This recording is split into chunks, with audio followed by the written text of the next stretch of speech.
মাননীয় সদস্য শামীম ওসমান নারায়ণগঞ্জ ৪ সম্পূরক প্রশ্ন করুন। মাননীয় স্পিকার, আপনাকে ধন্যবাদ জানাচ্ছি। আমার আসলে কথা বলার খুব একটা ইচ্ছা ছিল না, কিন্তু গতবার ওমরায় যে মানুষের কাছে আল্লাহর ঘরে কথা বলে এসেছিলাম যে তাদের কথা বলবো।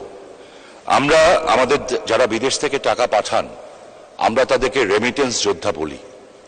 ৭১ সনে যারা দেশ স্বাধীন করেছেন তাদের বলতাম মুক্তিযোদ্ধা।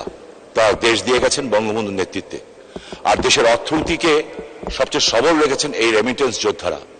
একটু আগে যে আমাদের সিনিয়র সংসদ সদস্য যে রফিক সাহেব যে প্রশ্ন করলেন, এই প্রশ্নের পরে বোঝা যায় যাদের কি করুণ অবস্থা।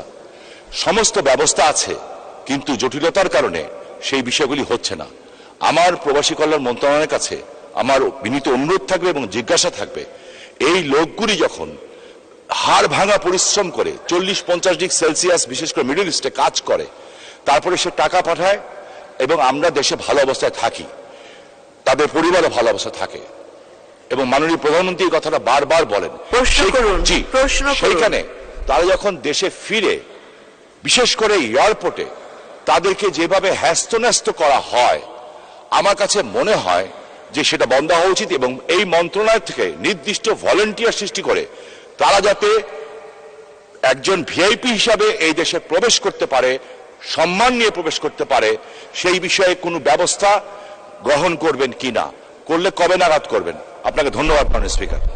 ধন্যবাদ মাননীয় সদস্য। মাননীয় মন্ত্রী। ধন্যবাদ মাননীয় সংসদ সদস্য।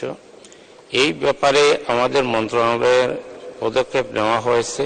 এয়ারপোর্টে আমাদের কর্মীরা আছে, বিদেশগামী যাত্রীদের ব্যাপারে ওদেরকে দেখাশোনা করে।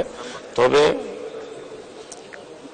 জনবলের সীমাবদ্ধতা আছে, যে কারণে হয়তো সঠিকভাবে দেখাশোনা হচ্ছে না।